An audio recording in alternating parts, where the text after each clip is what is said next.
Hey guys, welcome back to Auto Mechanics. Thank you guys for watching and subscribing to the channel. Today will be super helpful video guys to any of you having a Chrysler 300. If you have one of those, you need to find the ASD relay, which is very important relay. It's for a fuel and ignition management practically, guys. Without that relay, your engine will not run, guys. We'll explain where it's located. We'll explain how to test it. And if your Chrysler 300 does not start, we will explain what else could be causing that. So make sure to stay until the end. We'll cover very helpful information that can save you quite a bit of money and time. So before we start, let me tell you a little bit about us, guys. Every single car we get here at the garage, we try to make at least 200 to 300 free repair videos. We take them completely apart and we show you how to fix pretty much anything.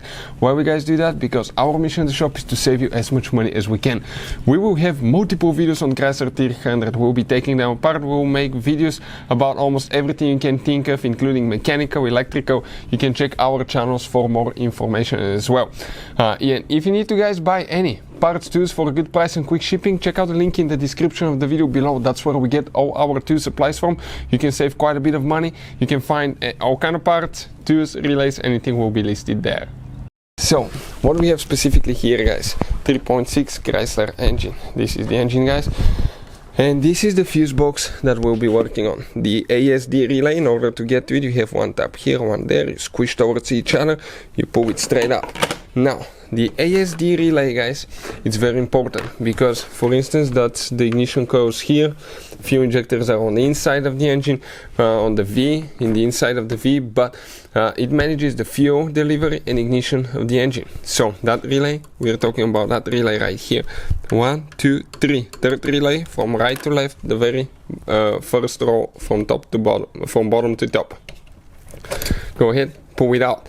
If you want to see how to test the relay, we'll put a link to a special video that will teach you how to test relays.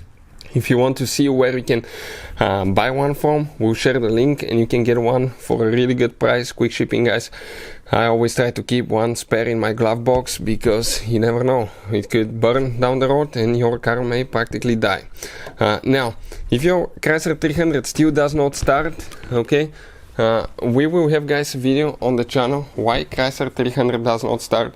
Check it out, it will teach you about that and what else can go wrong. Hopefully, guys, the video will be helpful to any of you needing help with that. Thank you for watching and see you guys next time.